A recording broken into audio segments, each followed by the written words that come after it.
Class 11th में जब आप पहला चैप्टर्स पढ़ रहे हैं यूनिट डायमेंशन फिजिकल मेजरमेंट, तो उसमें पीछे में जाकर आपको measurement of molecular size, linear magnification, इस तरीके के कुछ क्वेश्चंस और मिलते हैं। तो इस वीडियो में मैंने उसी चीज़ को समझाया है 3-4 क्वेश्चंस लेकर के। उसके अलावा अगर आपने यूनिट डायमेंशंस के चैप्टर्स को पूरा डिटेल में स्टडी करना है तो उसके डिफरेंट वीडियोस बने हुए हैं यूनिट और डायमेंशन के नाम से।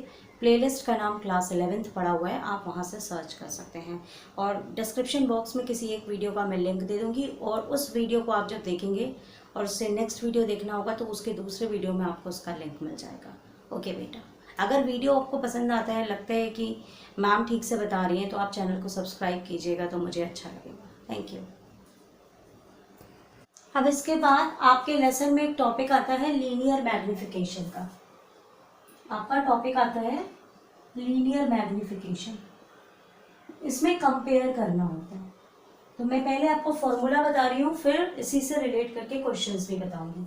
इसका मेन फॉर्मूला आप ये याद कर लीजिए, बहुत सिंपल है। Final size upon initial size is equal to size of image upon size of object. इसको प्लीज आप नोट करिएगा, इसके बाद ही वीडियो आगे देखिए, उतार लीजिए, बहुत आसान है, कोई ज्यादा चीज नहीं है। Final size upon initial size, size of image upon object. अब मैं इससे रिलेट करके आपको न्यूमेरिकल बताने जा रही हूँ। अब लीनियर मैग्निफिकेशन से जुड़ा ये क्वेश्चन देखिए। If size of atom 10 to the power -10 metre, कोई एटम है उसका size 10 to the power -10 metre है, एक्सपैंड टू 1 मीटर, वो 1 मीटर तक एक्सपैंड कर गया, यानी उस एटम की जो पहले की साइज है वो 10 to the power -10 है और जो न्यू साइज है वो 1 मीटर हो गई। How much would be the new size of nucleus, कोई न्यूक्लियस की नई साइज क्या होगी अगर उसकी present size 10 to the power -14 है, यानी उसकी जो पहले वाली जो साइज है वो 10 to the power -14 है और नई निकालनी है। तो आपके यहाँ पे दो चीजें हैं, एक आपका एटम है और एक आपका न्यूक्लियस है। पहली बात तो आप ये समझिए, हमने आपको जो फॉर्मूला बताया था वो था फाइनल अपॉन इनिशियल, मैं पूरा नहीं लिख रही हूँ, is equal to size of image, इसको जनरलाइज्ड क्योंकि किया गया है, साइज ऑफ ऑब्जेक्ट। तो आप यहां से देखिए, आपकी जो फाइनल साइज आ रही है एटम के केस में वो 1 मीटर है और पहले उसकी जो थी वो 10 to the power -10 है। इसी तरीके से न्यूक्लियस की जो पहली वाली है वो -14 है, लेकिन यहाँ पर इमेज बाद में बनती है, ऑब्जेक्ट पहले बनता है, तो ये आपकी -14 यहाँ हो गई और आपको ये न्यू स्केल पर उसकी साइज निकालनी है। ठीक है, मतलब आप साइड बाय साइड अलग अलग कर लीजिए। ये एटम का हो गया, न्यूक्लियस, तो ये एटम की पुरानी वाली हो गई, ओल्ड वाली साइज हो गई, ये न्यू साइज हो गई। इसी तरह न्यूक्लियस की ये ओल्ड साइज हो गई और न्यू साइज हमें निकालनी है। अब हम इसके बाद क्रॉस मल्टीप्लाई कर लेते हैं, तो x is equal to 10 to the power -14 upon 10 to the power -10, ये हम ऊपर लेकर के जाएंगे बेटा, तो -14 + 10 यानी 10 to the power -4 metre. This is the new size of the nucleus. उतार लीजिए बेटा, क्वेश्चन को नोट कर लीजिए। सेम पैटर्न पर एक क्वेश्चन और मैं आपके साथ सॉल्व कर रही हूँ बेटा।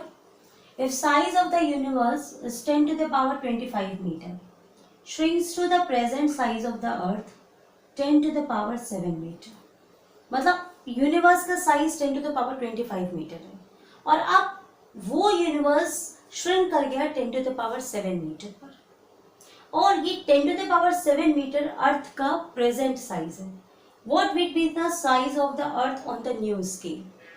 तो दो ही चीजें दी हैं, अर्थ का नहीं दिया है तीसरा, लेकिन अर्थ का यहाँ पे मेंशन कर दिया गया है कि present size of earth is 10 to the power 7 metre. तो आपको यहाँ पे रिकॉग्नाइज करना है, आपके पास अर्थ है और आपके पास यूनिवर्स है, तो यूनिवर्स का आपको नया निकालना है अर्थ का, तो ये x हो गया। अर्थ का जो ओरिजिनल पहले वाला साइज है वो 10 to the power 7 मीटर है। अब यूनिवर्स का श्रिंक होकर कितना पहुंचा है, 10 to the power 7, और यूनिवर्स का ओरिजिनल साइज था 10⁻25। मतलब आपको क्वेश्चन में बहुत ध्यान से देखना है कि जो दो चीज़ों को कंपेयर करना है, दोनों का ओरिजिनल क्या है, न्यू क्या है, साइज। बस उसके बाद आप इसको सेपरेट करके क्रॉस मल्टीप्लाई करके आराम से सॉल्व कीजिए, आपका आंसर आएगा 7 × 10⁻7 / 10⁻25। अब आप मैथमेटिकली 10⁻14 10⁻25 इसको सॉल्व कीजिए, ये हो गया 14 - 25। अब आप इसको सॉल्व कर लीजिए, 10⁻11 meters. So this is the answer. In this way we can do the problems of linear magnification. Class 11th में जब आप पहले चैप्टर पढ़ते हैं यूनिट एंड डायमेंशंस, उसमें कुछ क्वेश्चंस और आते हैं कि आपको लीनियर डायमीटर बताना है या एंगुलर डायमीटर बनाना है या कुछ रेडियस बताना है। तो आप उस तरह के जब क्वेश्चंस करने होते हैं सोनार और रेडार से कनेक्टेड हैं, वो जो मैंने क्वेश्चंस स्टार्टिंग में आपको दिए हैं उनको मैं डिस्क्राइब करने जा रही हूँ। उसको बताने के पहले ये चीज़ आपके लिए समझना ज़रूरी है। अगर आप ये नहीं समझेंगे तो उस क्वेश्चन में भी आपको प्रॉब्लम होगी। तो ये यहाँ से शुरू कर रही हूँ। जैसे पहला क्वेश्चन है, calculate the angle in the radians. कि आपके पास ये जैसे 1 डिग्री है, 1 मिनट है, 1 सेकेंड है, तो आपको अगर इसे रेडियन में बदलना है तो आप किस तरीके से इसका आंसर लिखेंगे। तो जैसे मान लीजिए आपको पता है कि जो 360 डिग्रीज होता है ये आपका 2π है, तो 1 डिग्री आपका क्या हो जाएगा, 2π/360।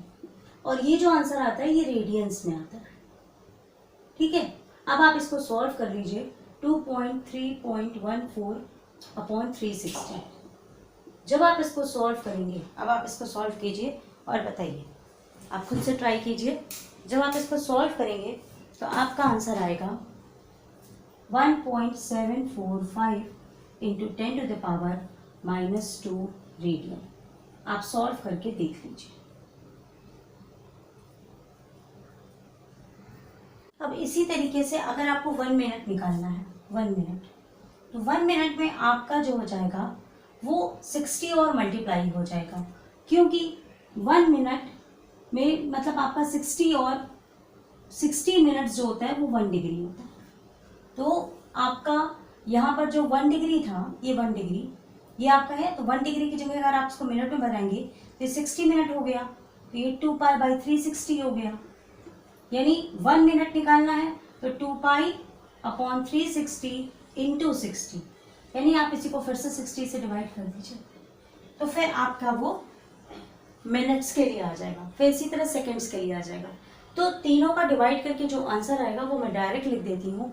इसको आप या तो सॉल्व कर लीजिए या इसको लर्न कर लीजिए, क्योंकि बिना इसको याद किए हुए आप क्वेश्चन सॉल्व नहीं कर पाएंगे।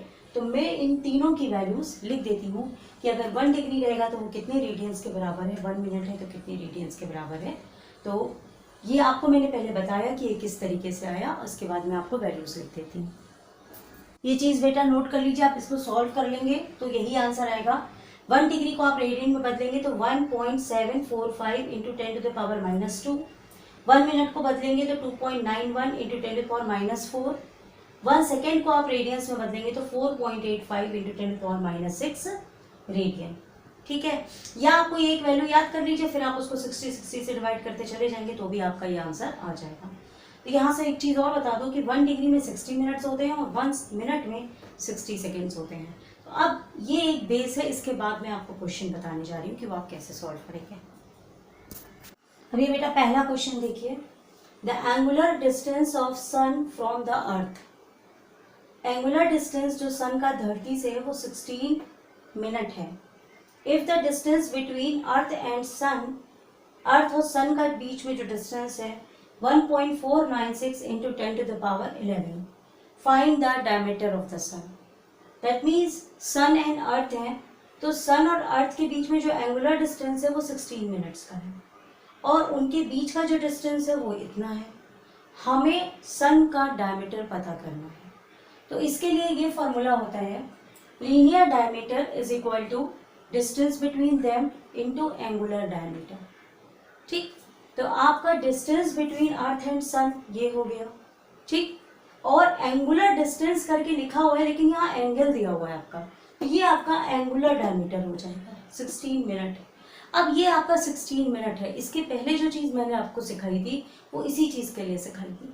अब ये आपका 16 मिनट लिखा है, आपको मैंने बताया था कि 1 minute is equal to 2.9 into 10⁻⁻4 radian. तो जब आपका ये 16 मिनट हो जाएगा तो आप इसी को 16 से मल्टीप्लाई कर देंगे। क्लियर?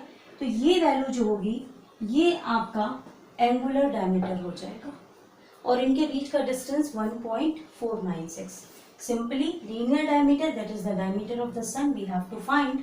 सो यहाँ पर आ जाएगा 1.496 इंटू 10⁻11 इंटू 2.9 इंटू 16 इंटू 10⁻⁻4। आप मल्टीप्लाई कर लीजिए, वही आपका डायमीटर ऑफ द सन है। जब आप इसको मल्टीप्लाई करेंगे तो आपका आंसर आएगा 6.93 इंटू 10⁻7 आएगा। तो आपका ये 69 करके आएगा, तो ये आपका 8 हो जाएगा मीटर्स। आप सॉल्व करके देख लीजिए, मतलब आप ये मल्टीप्लाई करेंगे तो ये 11 में से 4 गया, 7 आएगा, तो ये आपका 69 कर जाएगा। जब आप पॉइंट इधर ले जाएंगे तो ये 10⁸ मीटर हो जाएगा। तो ये मेथड है कि आप इसको किस तरीके से सॉल्व करेंगे। फॉर्मूला ये है कि linear diameter is equal to distance into angular diameter. तो ये जहाँ पे आपका एंगल दिया होगा वो आपका एंगुलर डायमीटर हो जाएगा और डिस्टेंस दिया है तो आपका डिस्टेंस हो जाएगा। जो भी एंगुलर डायमीटर होगा उसको आपको रेडियंस में बदलना होगा। डिग्री में है तो डिग्री का वैल्यू से मल्टीप्लाई करिएगा, मिनट में है तो मिनट के वैल्यू से मल्टीप्लाई करिएगा और सेकेंड में है तो सेकेंड की वैल्यू से मल्टीप्लाई कीजिएगा। और वो वैल्यूज़ क्या है वो मैंने आपको इसके पहले बताई थी, तो आप इसको नोट कर लीजिए। अब मैं जो ये क्वेश्चन ले रही हूँ इसमें आपका एक क्वेश्चन आता है मॉलिक्यूलर साइज निकालना होता है। इसमें क्या होता है कि जैसे मान लीजिए कुछ ड्रॉप्स हैं किसी चीज़ की, उसको कहीं पे डाला गया और स्प्रेड किया गया और उससे एक बड़ा सा एटम या मॉलिक्यूल बना। तो हमसे क्वेश्चन कहा जाए कि वो जो एटम या मॉलिक्यूल बन रहा है उसकी साइज यानी उसकी थिकनेस क्या आएगी। तो इस तरह का जो क्वेश्चन होगा उसको निकालेंगे हम किस तरीके से। उसका फॉर्मूला ये होता है कि थिकनेस या साइज जो होती है it is equal to volume of drops upon area of film जहां पर हम डालेंगे। अगर मान लीजिए किसी ड्रॉप को हम सर्कुलर एरिया में डाल रहे हैं तो उसका एरिया जो हो जाएगा एरिया ऑफ फिल्म πr²। अगर रेक्टेंगुलर एरिया में डालेंगे तो length into breadth, triangular area में डालेंगे तो उस तरीके से एरिया ऑफ द फिल्म होगा। और वॉल्यूम सर्कुलर ड्रॉप का जो वॉल्यूम निकलता है वो स्फेयर होता है, तो उसका वॉल्यूम निकालने के लिए हम यूज़ करते हैं formula 4/3 πr³।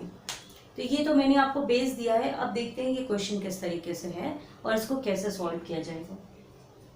10 drops of oleic acid of radius 0.20 millimetre.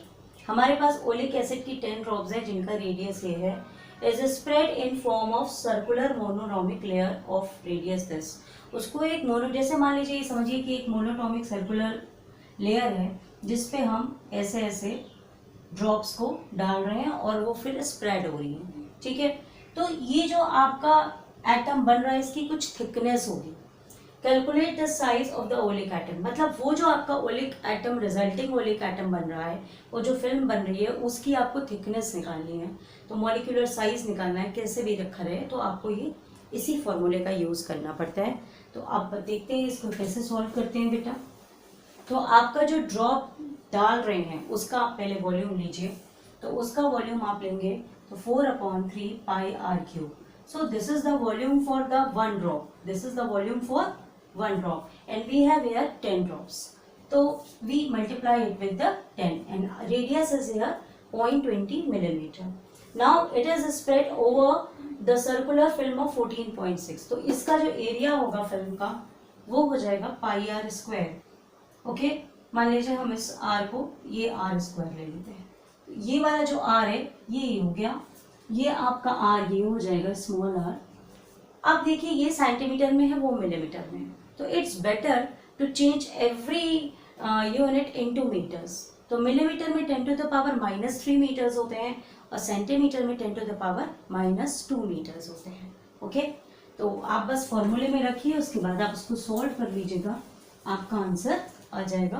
तो तो आपका जो फॉर्मूला बनेगा 4/3 पाई आर क्यूब, मतलब 0.20 मिलीमीटर को हमने मीटर में चेंज किया -3, और 4/3 पाई आर क्यूब है आपका formula, upon area pi r square. यहाँ पर एरिया में आर स्क्वायर 14.6 10⁻² होल स्क्वायर। ये पाई पाई कट जाएगा और इसके बाद आप इसको सॉल्व कर लीजिएगा। आप इसको सॉल्व करेंगे तो आपका आंसर जो आ रहा है